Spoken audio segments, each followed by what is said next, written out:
Why deep dive Star Trek files 200 times? Today on Trekland Tuesdays Live, number 278. With me, Dr. Trek Larry Nemecek, coming at you right here from the heart of Trekland for all things Star Trek, for some clarity, sanity, and the big picture in all things Star Trek. Lots of news this last week because, of course, New York Comic Con. So what am I talking about? Why deep dive Star Trek files 200 times? Well, I'm very proud. I'm very proud. And look, we don't number them sequentially. We do it by season and episode. So I'm just very proud. I want to go a little meta because we never go meta on the Trek Files. Yes, it's our 200th episode of the Trek Files this week. You'd never know it by the numbering system, but if you count them up, this is the 200th edition. And yes, you get the Trek Files from Roddenberry Podcast. You get it wherever fine podcasts are caught. And of course, our Facebook page is the HQ with the document of the week, the only podcast with homework. But why am I talking about it over here? Well, we never talk about the Trek Files on the Trek Files. And I wanted to mark the anniversary. Now, I'm doing that. I'll mark the anniversary with some hindsight in our best Trekland way. But yes, I know, Larry, look, we just had all the big news coming out of New York Comic Con. I know that. Tons of news. And the biggest news, well, the biggest question that was answered was, now we see why Star Trek Day was so puny on news, on headlines, because they wanted to save it all for New York Comic Con and the New York media hound market, right? Okay, they saved it all for there. And that's all over the webs. That's good. And you know what? We can talk about some of that later. And I've even got a second opinion or two that are out. But can I just take a moment to talk about this? And you know, it's one thing to have anniversaries of even Tuesdays Live here. It's one thing, I know I've tried to mark those along the way. We do something special. But I've never done anything really special for the Trek Files because the Trek Files is its format. Again, we don't go meta. So I wanted to say congratulations to us, and to thank you to Rod, and thank you for having the idea. Thank you to John Champion for being the producer, stepping aside. He does the reading at the beginning and all of that.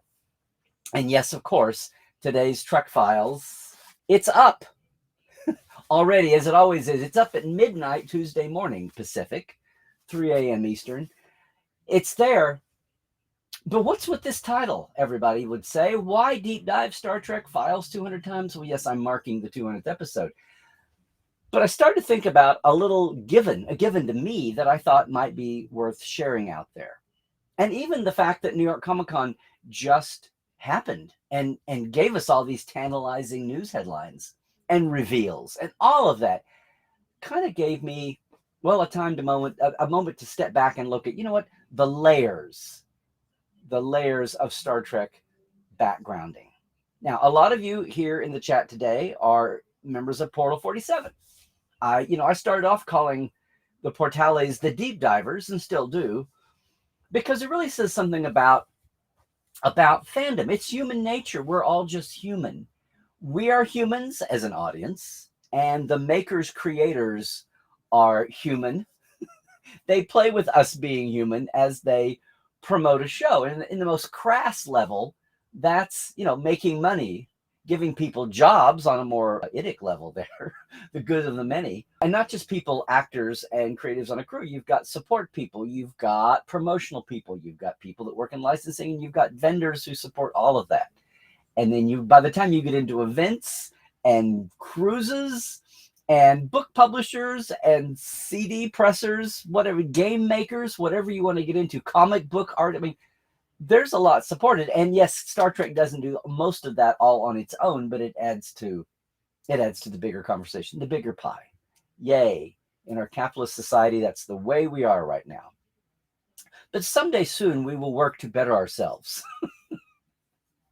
without regard to money and profit. But no, this whole conversation got me thinking about fans and those who serve fandom and the different goals, the different motivations that people have. So, I said deep diving. What does that mean? It means you get You want more. You love a thing so much, obviously, that you care enough to do that. If you love a sports team, you're going to follow the stars. But at some point, you're going to start reading the history of the team. You're going to read the history of the sport. You're going to read the history of its rivals. You're going to read the history of, then you get into like why things were done, and you start realizing what was going on in the culture that affected what your sports team done. Why was it so puny in 1942, 43? Oh, that's right. All the guys were drafted. They're off in war, so they've got, lesser quality players filling in the gap, or they've totally closed it out. Oh, there was a strike that year. There was a blizzard that year in the championship game, and the score was 3-0. Right? That in football, that's the kind of thing that when you're a fan of something, it means that you care enough to send the very best. No, that's Hallmark. You care enough that you want to do more. But you know what? That doesn't happen all at once. You have to know you're a fan first. You have to realize that you're attracted to the thing that you've been maybe slowly saying. Maybe it was a thunderclap for you. Everybody, that's the great thing about Star Trek. We never get tired of hearing 55-yearsers and the folks that just figured this out last week. And whether they did it on their own somehow, or they were introduced by, they had an enabler. Their mom, their dad, their uncle, their aunt, their grandpa, their brother, their sister, their best friend at school, their mentor, their protege. However you came to Star Trek, everybody's got their own unique entry point. But the fact is that it was an entry point itself. There was a point where you weren't so thrilled with Star Trek or whatever it is, and then the point where you crossed that line. You crossed that line. In my case, I remember the day I went in to get 3, in the days when there was nothing, no internet, no computer. You were down to, Dead Tree Media, books and magazines. And the day I went is able to go in and buy 3 paperbacks. And no, I don't mean Blish fiction, James Blish fiction novelized. I'm talking when I was a kid, being able to get one of the Gerald books. There were 3 nonfiction books I bought at the same time. I was in shock. At the B. Daltons at Sooner Fashion Mall. And I remember as I bought them, the clerk said, yeah, we try to keep a lot of Star Trek stuff in stock for all you Trekkies. And I was like, oh, is that what I am? Oh, all righty. Okay, I guess so, maybe. Okay, I just wanted to do what I wanted to do. Okay, fine, labels, fine, whatever. So it takes time. It takes time to get there. You have to be enraptured by something. You have to be intrigued and curious and come to it, have your first contact, and then your second contact. Thank you, Cali class ships. And then so on until you're there. And then sometimes it's a matter of not knowing what you don't know. You know how I always say, Portal 47 is for all the Star Trek fans who have no idea how much Star Trek they still have no idea about. But that takes time to get there, especially whether you're on your own in a vacuum, or you've got friends and neighbors and enablers. Do you have a dealer? Do you have a Trek dealer that's going to supply you? Yeah. So, yes, deep diving means drilling down, but not till you're ready to do it. What's amazing is that's an inverse equation on the professional side, on the makers' side, and on the folks who support the makers. If you think about it, there's all this stir at New York Comic Con, or any con that's got a big, say, Star Trek presence, any place where there's an IP now, if there's anything, it could be a game, it could be a book line, but in this case, it's a mass media franchise called Star Trek. Yes, there's new product coming, and no one wants it to be in a vacuum. You want publicity and marketing and promotion for that. But what do? You don't, and this, I know this is going to sound ridiculous. You don't come out and tell the world what's going to happen. You don't spoil the whole season, because that will send some people away with a lack of curiosity, right? You want to drum it up. You want to ratchet it all up. Well, what happens then? Because they're humans doing what they do to make the reaction to this product the best it can be. They're dealing with the human nature of the audience. So we take all this for granted, but let's actually look at what it means. It means there's layers of awareness about this thing called Star Trek. Pick your episode, pick your series, whatever it is. The first is a little bit, the tantalizing layer, right? Oh, here's a new show. Oh, here's the title. Oh, here's the showrunner. Here's what the vague line, it's going to be animated. It's going to be a half hour. It's going to be in this time period. It's going to be standalone. It's going to be, there's the crumbs before you even get the title. But they're reeling it out a little bit at a time. Then you get a casting. Then maybe you even get what the characters are. Then as it gets closer to, I'm insulting your intelligence. You know how this works. But let's step back and look at it in the big picture of things. Even right on the eve, the week before, oh, here come the stills. Here comes the basic log line that's not spoilery, right? But even then, now, and believe me, it's so much better now than it has been in the past because we have social media, the engine, the monster that's driving this demand. We have documenting so much better now in the CBS All Access / Paramount Plus world. It's what every other series is doing. So you got to keep up with the Joneses that way. But you'd be doing it anyway. And probably Star Trek is doing it to a bigger degree because you've got this invented universe. It's not just about characters. It's not just about plots. I mean, it's all of that. But then you've got the whole added layer of the visuals and the canon, the continuity. Yeah, the other C's. But if you stop and think about it, there's a timeline to all that. And you know what? It doesn't even stop with the premiere. Now you've got the premiere, and sure, boom, here come all the little capsule commentaries and documentaries and the mini docs, and here's the actors talking, and here's the new guest star that was a surprise, and here's the huge surprise reveal. Oh my gosh. Have we had anything with Daniel Davis back out yet? Have we had Brent talking specifically about lore yet? I mean, the spoilers, the reveals from Comic-Con have their own little moments.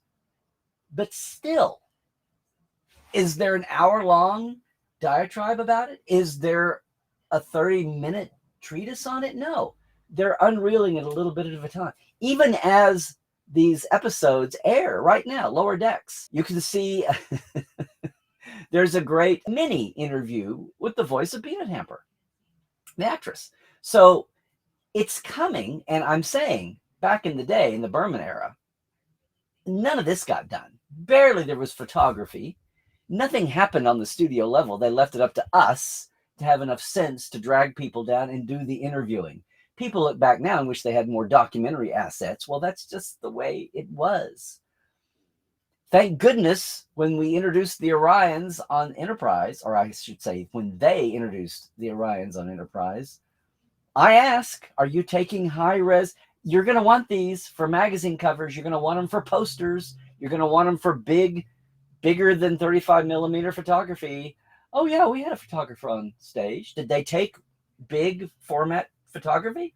No, we've got plenty of, no.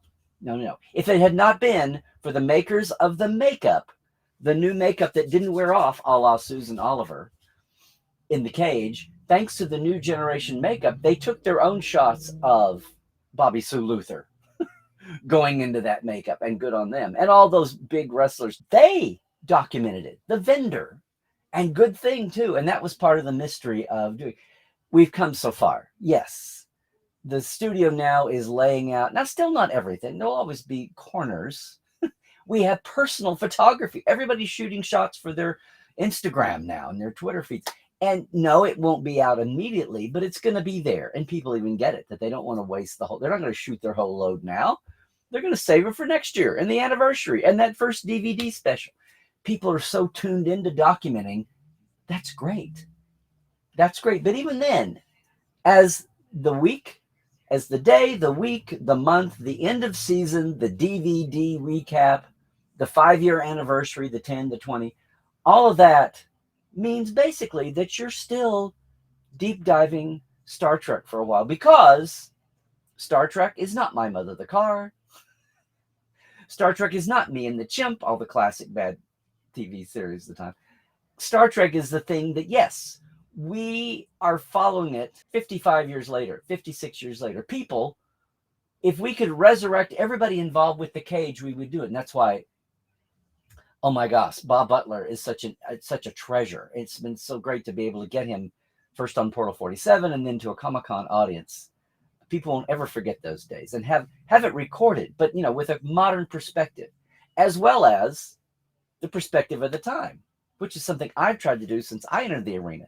Do we have that back in the day? He made a pilot. Nobody talked about pilots. It would jinx them. You didn't talk about anything. First, you had to wait to see if it was a success. Heaven forbid it be a failure. Heaven forbid it not just get bought, but it be a humongous flop. Oh my God, burn the negatives. People had to make sure something was worth remembering. And then, of course, there was plenty of time to regret not having more photography, or having it thrown out, or trying to recover from it being thrown out. And thank God we've at least got digital frame grabbing now, where we couldn't make that up out of film. It's part of the culture of the time. It's the media expansion. Yeah, we've gone from 3 channels and 7 old guys deciding the fate of what the world would watch in the States, to this huge, small democratization of so many channels and so much demand, and peak TV and cinematic TV and yada yada. So a lot more is being documented now. And yet, I've got what I think I call the statute of limitations layers. What we were seeing in motion there is you only get so much before an episode or a movie airs. You only get so much the next day. You only get so much, and a different timbre, a different variety, a different color. What is the paradigm? What's the point of view of what you're getting a day later, a week later, a month later? As that calendar unspools, you're getting more and more. And I've gone on this long tirade here to try to put all that in perspective. We're so close to everything, we don't think about it, or we just take it for granted. Well, yeah. And if you stop and think 10 seconds, you think, oh yeah, if you lived in those days, it is much more immersive and preserved and documented, production of Star Trek, than it was in the 80s and 90s. Yay. And heaven forbid you have more documenting going on than you did during the Desilu days of the original series. And sadly, the factor there is how much was thrown away when the failed little show. Nobody cared. How much material was thrown away. We've got the trim scraps from the scenes. Those are a treasure. Roddenberry Vault, I'm looking at you. Everybody collecting your little 35 millimeter clips from the film trim. We've got that material. We've got little bits and bob interviews that were in the little studio newsletter that was done. Here's Gene and Majel risking not looking like they're not producers, they're barkers at the carnival. But thank God that they saved all that. Thank God they were scraping by and secretly, without making it look seemly, like they were the used car salesmen of TV producers, selling all this stuff, keeping it to stock it. Thank God they did. So, the 80s today. Point here is, even when the days and years go by, there's nothing like the statute of limitations ultimately on what you do say. Bad things happen. Bad choices are made. Bad people get involved. And they either exit, and they had creative differences, or they were bad people that no one talked about. What do we say here? And no, I'm not against someone being able to have a redemptive arc, but we know Stephen Collins. I mean, just off the top of my head, in front of the camera, behind the camera. And even when nobody is a bad person, but good people butted heads, and they have creative differences. When I was trying to write the Next Generation Companion first edition, 5 years after the stormy first season, that now we all call Chaos on the Bridge, but at the time, Next Generation was still running. It was in its golden era, the last couple of seasons. You weren't going to dredge up any mud, even though it was a generation before. It totally preceded the Michael Piller years and the Jerry Taylor years. But it was still Rick Berman, and it was still a lot of people involved. And that just didn't happen. And personally, whether it was corporate or not, David Gerald was not going to talk about that. Dorothy Fontana, for as good-hearted as she was and would talk about anything related to the original series, she was still too burned. You just had to let some time go by. Yes, too soon. Sometimes it's personal feelings before that can tamp down and people feel like talking about it. Sometimes it's not just a matter of personal feelings. Sometimes For better or for worse, you have to let people pass. You have to let 20 or 30 or 40 years go by. And even then, you may not get to the bottom of it. You may get a clue. Will we ever know who the studio executive was that basically sexually assaulted Grace Lee Whitney? Will that ever come to light? I mean, I'm going into negatives here, but usually it's the negatives that are the things that are, covered up, however you want to word it. Look, gang, the point of this whole essay here, on the heels of both New York Comic Con with so many great reveals and headlines, but they're kind of thin headlines, right? We have new cast, new characters, but you don't know. That will come in good time, dearie. All in good time. And we know that's the way it works. No one wants to be spoiled. Well, most people don't want to be spoiled. Some folks take the attitude, though, like I do, most of the time, that there is no such thing as fully spoiling anything because, and here we go, 200 episodes of Trek Files, because the deep diving, because the reveals never stop. I love when people ask me, like, why are you still talking about the original? Is there anything still with Next Generation? Yes, there's a new book coming out about First Contact. And what are we up to here? 25 years and over 25 years and counting. You can never get to there's always one more staunch of documents. There's always more photos. There's always one more person with a great story to tell and hopefully a great memory. And one more person with their own documents and notes. And one more person with their own photos. And if you're really lucky, one more person with their own video or home movie camera footage. This is when Billy Blackburn came up with his home movies 10 years ago. It was document gold, and it was this little circle of people that knew about it, and then bang, he makes a deal, and it's out on the DVDs, and we all benefit, we all share. But in the old days, now there's kind of protocol around it, but in the old days, it was verboten to have a camera on set because, not only might you give away a secret from the show, but you might show somebody in an unflattering light. And I don't mean that producer and his mistress walking through the soundstage. I mean, you might catch Shatner with his toupee off. You might catch somebody without the best makeup on. Our whole attitude about that, we used to live in the ivory tower. Now I wish some people would go back and live in the ivory tower. We get so many celebrities. We get so many wannabe celebrities' lives blowed all out on their social media. On one hand, it's a different world. But on the other hand, there are still some guarantees. There are still some set limits. And one of those is you're only going to get as much information about the thing you love as someone else is going to deem necessary. It's the shows that nobody watches that they're so eager to throw you the crumbs. Hell, throw you entire cakes, entire bakery delivery trucks. Forget crumbs. But if it's the more in demand, of course, the more valuable is the lack of information, the lack of awareness, the more valuable that knowledge and power is for a certain extent. There's nothing more.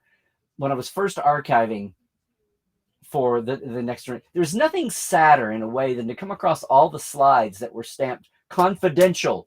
Do not leave the archives, like things from the movie era. All the Wrath of Khan slides that were all, and motion picture slides that were stamped that way. And 30 years later, nobody cared. We're sitting there digging through trying to find something really new and fresh, not secretive. So it is. It is a time frame. So it's a time frame, and it's an evolving spectrum. And there comes a time when everything that you wish you had done or known, or you think, oh, it's all out there. You talk to creatives and actors who say, oh, I've said all I have to say on this. No, because not only will we think of organic questions, but the world around us will change. No one asked George what it was like to be a gay man in the closet playing Sulu in the 70s and the 80s. No one did that. He wasn't out.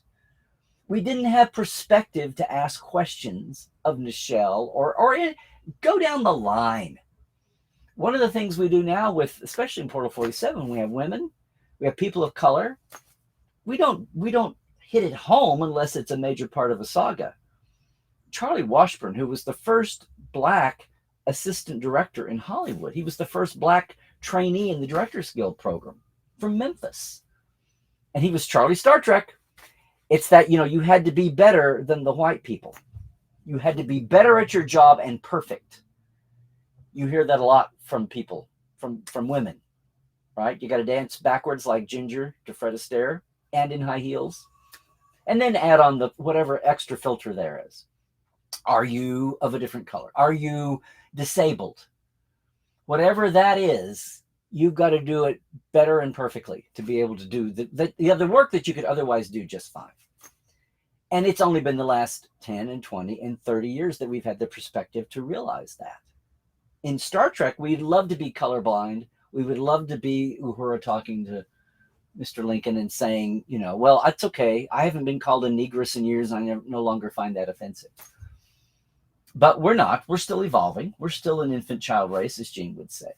So 200 episodes of the Trek Files, diving through Gene's papers. There's a lot more to get to. There's a lot more episodes of the Trek Files. There's a lot more of deep diving on Tuesdays Live. There's a lot more, all of that, getting into deep diving, just the facts of creation, creative choices, and then the emo associated with it. So yes, 200 episodes are down. I hope we can do 200 more. And I think it ties into the fact that we have a fan base that's growing again. Thank you, Fresh Product. Thank you, Fresh Trek. We have a fan base that's growing. And as people go down that fandom spectrum, the excited newbie, I want my autographs of my favorite actors, the people I see on screen. And then you get to the point where you start noticing those names on screen. When I see Gene Kuhn, I think I'm going to like this show. When I see Ron Moore, I think I'm going to like this episode. Or you see a guest star even, that you go, oh my gosh, it's going to be one of these. I hope it's good. Or the disappointment when it's not as good as you hoped it would be. And then you want to know why. It's a long road getting from there to here, or sometimes it's a Q flash getting from there to there. Sometimes you get your deep diving license pretty quick, and sometimes it takes a while. And sometimes the great armchair fans of America, I still love talking to people who are at their first con, and no, they're not maybe 22, they're more like 52. And it's always a fun story to find out. Was it because they couldn't afford to travel? Sometimes. But by the time they're in their middle ages, they probably had their wherewithal for a few years. They didn't have to wait to be empty nested again and get the kids through college, maybe. Everybody has their own saga. Everybody has their own story. So yes, whether you're on the audience side or whether you're on the creatives side, the saga of how and when and where and why becomes much more important than just the what. Promotion is the what, right? Thursday nights at 9 on NBC. Kirk, Spock, and McCoy go down to an alien planet. Mark Leonard guest stars. That's the what. That's all you get at the beginning. Eventually, it's up to all the rest of us to supply the who, what, where, and how, because that's what you're hungry for, because that's what you're ready for. And with something like Star Trek, that never stops. What's funny is people, the assets, call sheets, production memos, all of that. When I came out to work on The Companion, no one on the studio realized, not even licensing, knew what was the big deal. Well, I knew, but I was a kid in Oklahoma. I knew because Stephen Whitfield Poe showed me, matter-of-factly, in the making of Star Trek. But it took a while for that to even sink in among the makers. It's the same thing with documentary. It's a process.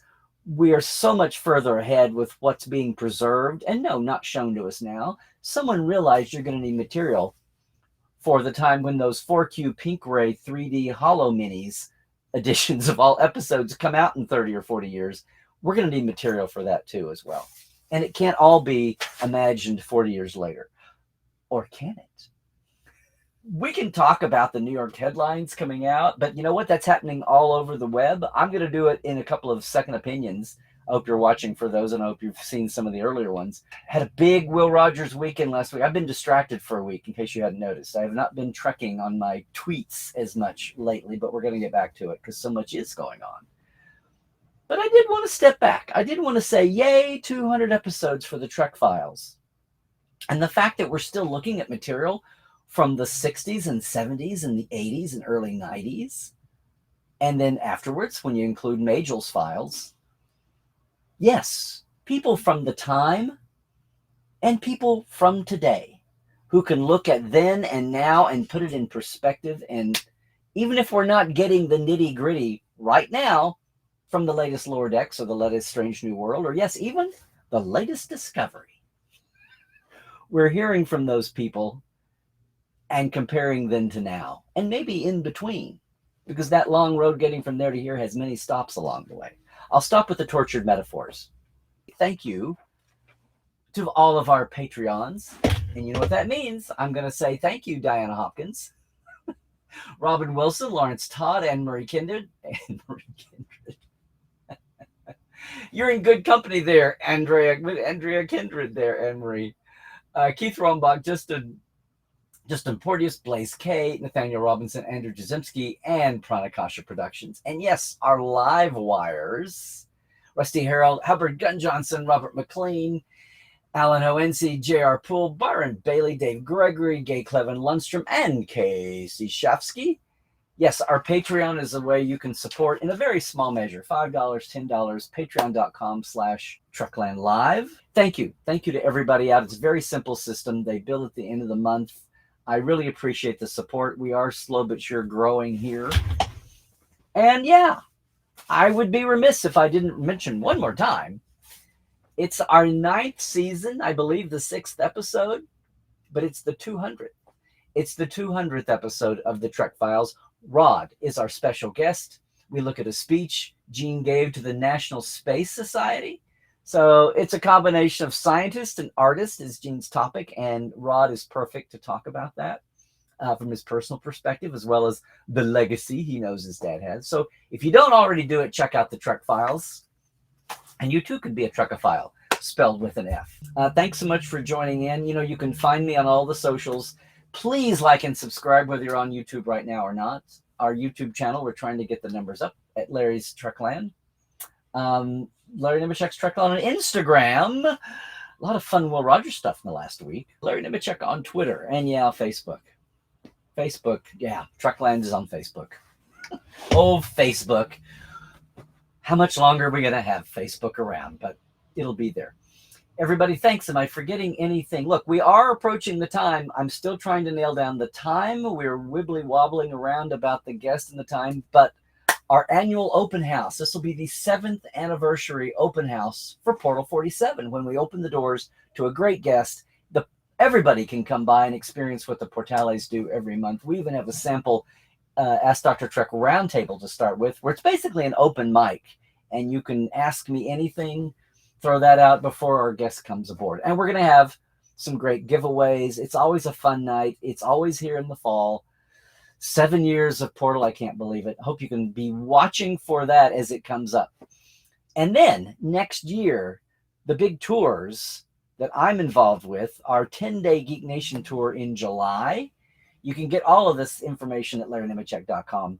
And then next year, for those of you going on the cruise, or if you're just in LA and you want to jump on, some special LA away days. Yeah, it's a special version, pre-planned Trekland Treks for those in town for the cruises the day before and the day after, embarking and disembarking. Going to have those. It's all at LarryNemecek.com. Hope you can go over and check it out. Thanks for considering Patreon. Thanks for, hey, just jump in the portal if you want to. It's always there, portal47.net. If you're watching us later, you're not seeing any chat. You're not seeing the parrots. These are YouTube editions, so watch us live someday when you can. Maybe you're off work. Maybe it's vacation week, and you can check it out with us every week. Every week here for 278 episodes. Thanks so much, everybody, for doing that. And you know what? Till we meet again, till next time, Stay healthy, do all the things. It's still out there. And now we're getting into flu season.